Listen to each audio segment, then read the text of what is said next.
calm their rights. So since 2003 till now, we work on this side or on this issue.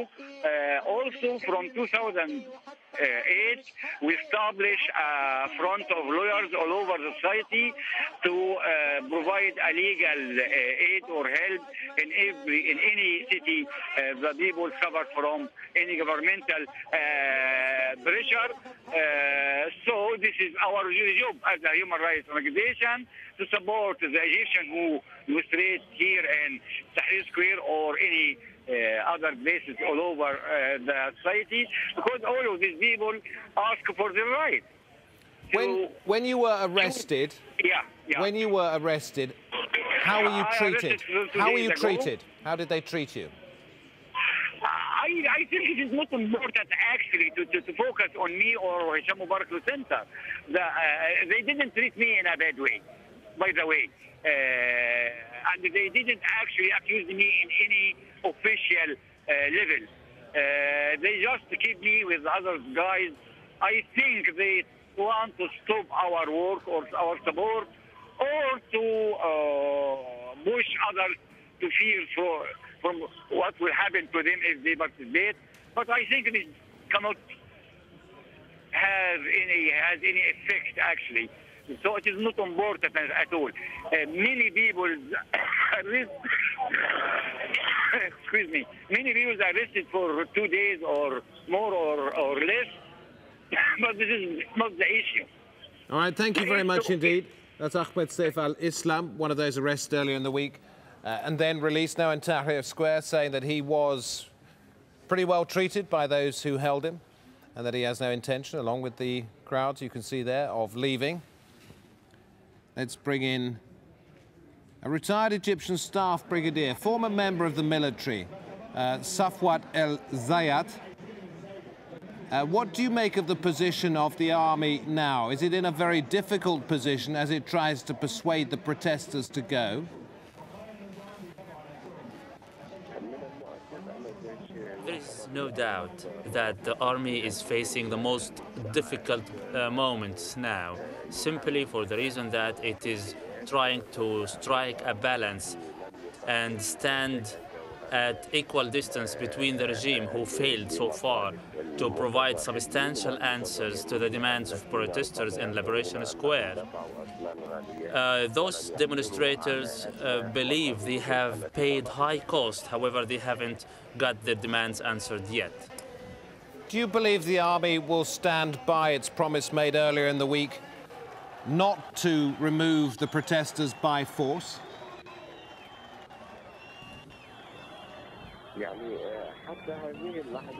Up to this moment, the army have kept their word. They have kept their promise. They are not using any force or violence against demonstrators, simply for the reason that it is a very defining move.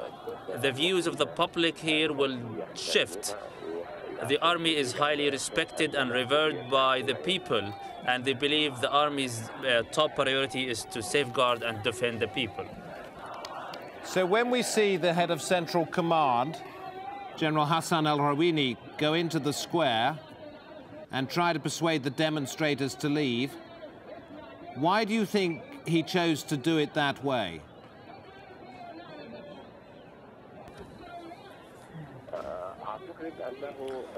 I think he decided to take this move because one side of the equation, which is the regime, is still stubborn, and the demonstrators are blocking this main artery of the city. The visit is a kind of scouting or exploration move to see the possibility of realizing this demand or not. Now that this general has been told to leave the square and hasn't been able to persuade the demonstrators to leave the square, what do you believe the army's next move will be? For me, I believe that the Central Command has realized the magnitude of defiance and rejection by the public masses here in the square. Now he will go back in order to re-evaluate the situation. Simply the use of violence or the use of force is a red line for the army and the armed forces. This particular issue must be thoroughly examined and re-evaluated by the Central Command of the Army and also by the United States, whose administrations stressed on many occasions that no violence or force should be used against protesters. Do you believe the army stands firmly behind the president, or could it abandon him? I think the army forces is taking an impartial and neutral stance. It is not acceptable at any event that the army is going to use force against people. And on many occasions also, it is stressed that the people's demands are lawful and legitimate. They also indicated that there are possibilities that outside forces are playing on the ground, and this may force them to take any measure at any point of time. Does the Egyptian military have a greater loyalty to its people or to one person in the form of the president? If it has to make a choice, what will that choice be?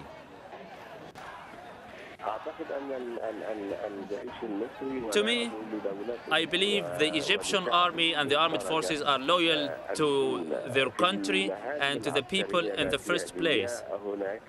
However, in the military structure, the president is the supreme command of the armed forces.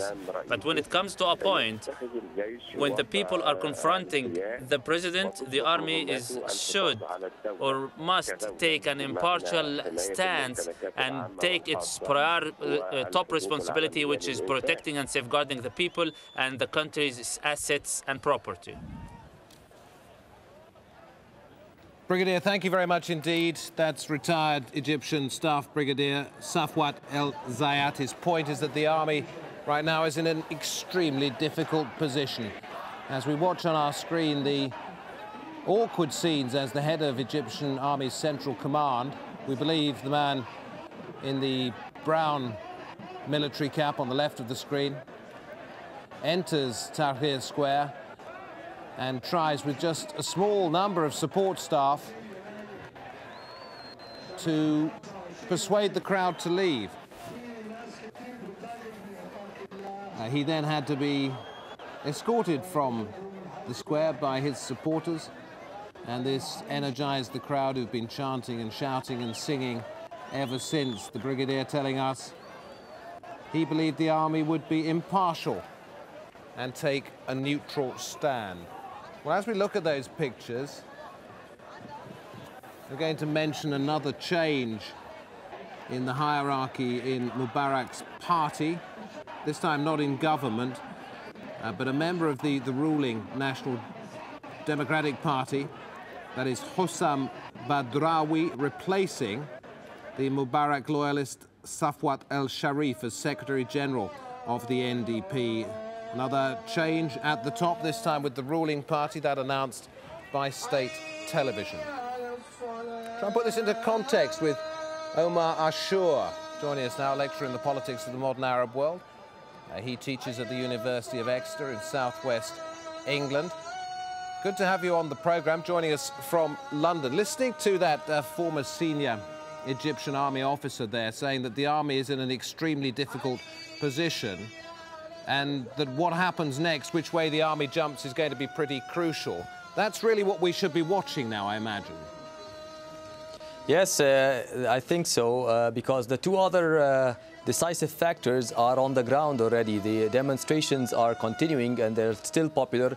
They are getting incredible support from inside of Egypt and outside of it, the Egyptian diasporas and also other Arab countries, Arab people. But also the international community has been siding more and more with the pro-democracy protesters, whether Obama's administration's two statements about the demand for immediate change, or the EU leaders, or the Cameroon cabinet here, or the UN. So the international and the domestic settings are ready for change.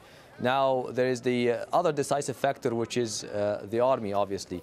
Let me ask you about some other news we're getting now. We were talking, or I was mentioning a little while ago, that Hussam Badrawi has replaced Safwat